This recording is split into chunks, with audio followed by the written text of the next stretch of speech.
tey Ayoba mu ngi nekkoon la journée des forces armées nga xamante ne thème bu ñu choisir cette année moo nekk les forces armées partenaires des Jeux olympiques de la jeunesse JOJ 2026 donc tey lañu doon célébrer li nga xam ne mooy la journée des forces armées. waaw mu doon moment bu am importance te li ci gën a fës surtout mooy prix bi nga xamante ni chef de l'État lancé woon na ko daaw ne gën ni daaw pour l'innovation et la technologie je pense que tey jii ñetti lauréats yi nga xamante ni tànn nañ leen ci pour décerner leen ay prix yu am solo te mu tolloog 100 millions premier bi je pense que am na 50 millions deuxième bi am lu tolloog 30 millions troisième bi tolloog am lu tolloog 20 millions mu doon ñetti ndaw Sénégal yoo xamante ni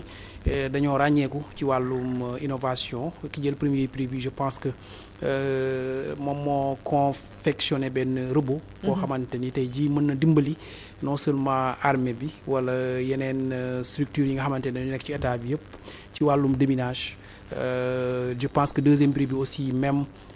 technologie bi da laa di configurer kii nga xamante ni moo jël troisième prix bi nag moo gën a attirer sama attention muy Mouhamed Gueye nga xamante ni benn jeune la mi ngi dëkk ci Rufisque di autodidacte ingénieur autodidacte nga xamante ni moo créé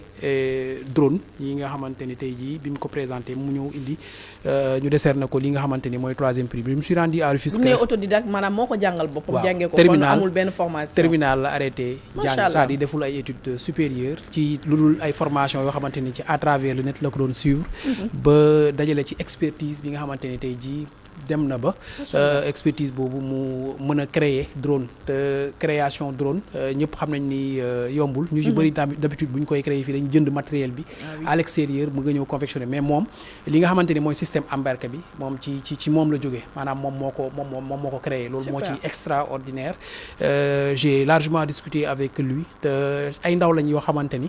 mën nañ apporter Sénégal lu bëri ci wàllu innovation parce que drone am boobu nga xamante ni tey jii moom la créer tey jii bu ci amee financement ak société bi nga xamante ni teg na ko. kon dafa créer benn start-up. créer na start-up. super te prévoir employer 100 à 200 personnes yoo xamante ne tey jii mën na leen a employer tey jii bu amee ay financement yi nga xamante ne tey jii mi ngi koy wut drone yooyu mën nañu dimbali ci surveillance territoire bi au moment où tey jii suñu côté yi ñi ngi ci wax ni nu mu tuddati ñi nga xamante ni mooy ministre de l'intérieur mi ngi ci def ay liggéey yu am solo dëppoo kook suñu marine nationale bi surtout ci immigration irrégulière bi nga xamante ni ñu ngi koy def drone yooyu mën na leen ci dimbali bu baax mën nañu dimbali dans le cadre des domaines agricoles yi nga xamante ni tey jii mooy dakk yi mën nañ dimbali ci yeneen ak yeneen donc innovation la yoo xamante ni yu am solo te li nga xamante ni président bi lancé na ko prix bi nga xamante ni président bi lancé na ko depuis daaw je pense que dina créer benn émulation bu am solo boo xamante ni tey jii bu ñu gisee solos yi nga xamante ni prix yi nga ak somme yi nga xamante ni jox nañ leen ko dina permettre tey jii ñi nga xamante ni ñoo nekk ci milieu boobu ñu gën a jaaju waat pour créer yeneen outils yoo xamante ni tey jii danañu mën a dimbali ci suñu développement ak ci suñu souveraineté. et c'est ces exemples de jeunes Ayoba la ñu soxla di gis c'est ces genres de jeunes yoo xamante ne vraiment imaginal déjà mu nekk koo xamante ne aussi le premier lauréat créé beneen robot boo xam ne ci mbirum déminage donc ku wax déminage xam ne état Sénégal da ciy frais ay millions et des millions surtout fële ca Casamance. ay ndaw daal di ko créé c'est des Sénégalais deuxième bi moom la créé. même kii bi la créé tamit robot. boo xamante ni mën na aider dans le déminage mën na aider tamit yeneen structures dans le domaine de l'agriculture et cetera. troisième bi moom moo créé nga xam ne drone nga xam ne jamono ji bu ñu waxee drone dafa nekk en vogue surtout ñi nga xam dañuy c'est des créateurs de contenu donc déjà coût bi c'est élevé bu ñu amee fii nii benn start-up bu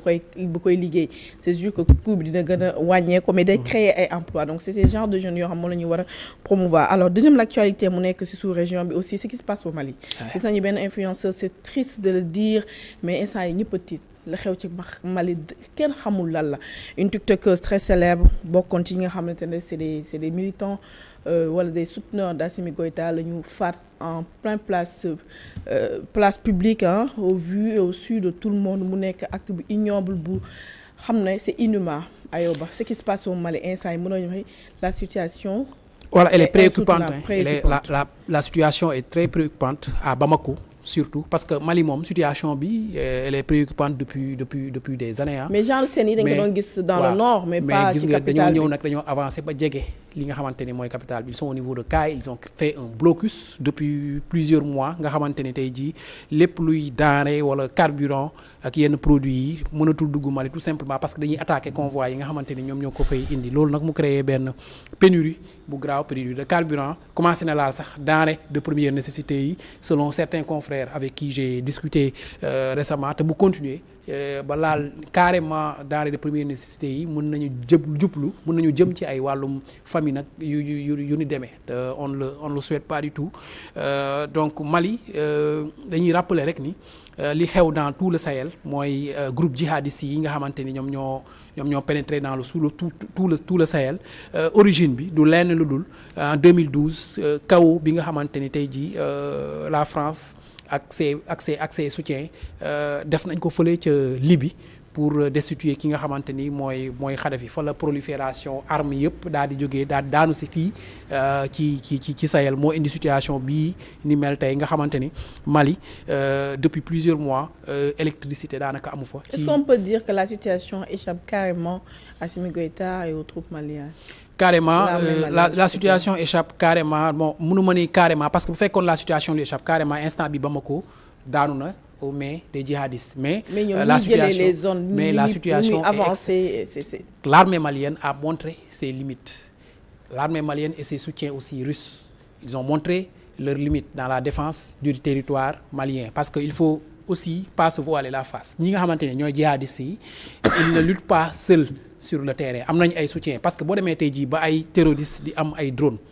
yoo xamante ni dañ koy waaw kan moo leen y a des drones ukrainiens yoo xamante ni repéré nañ leen récemment sur le ciel malien donc am na ay soutien Ukraine kan moo ko jox ay armes am na ay soutien étranger yoo xamante ni ñi ngi ngemb ñi nga xamante ni ñooy jihadistes yi loolu je pense que umpul kenn donc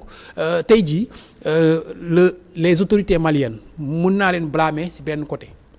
man j'ai toujours défendu que le Mali ne devait pas sortir de la CEDEAO pour dem ak Burkina ak Niger ñu former seen bloc benn EAS parce que soo isolé wee da ngay gën a néew doole et que union bi CEDEAO bëri na ay problème gestion bi xam nga nu mu tuddati chef d'état yi ko composé et tout bëri na ay problème mais dans nos différences là mënoon nañ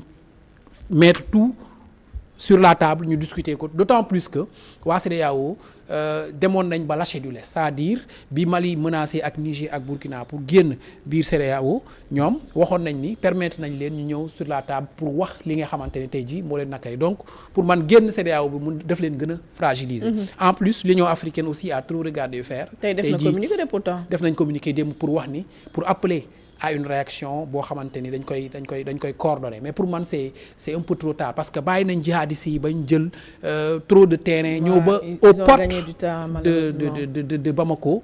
te fu mu toll nii la situation buñ ci gaawul def dara mën na aboutir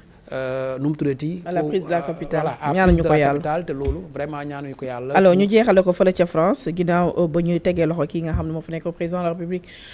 Nicolas Sarkozy mu passé une vingtaine de jours en prison de la santé tey le parquet général daa décidé daal di ko jox li nga xam ne mooy liberté sous contrôle judiciaire donc pour na wax ne Nicolas Sarkozy tey ni ñibbi këram. ñibbi na këram waxtu wi nga xamante ni ci la ñuy waxee après 20 jours une vingtaine de jours passés en prison pour quelqu'un boo xamante ni dañ ko condamné woon quand même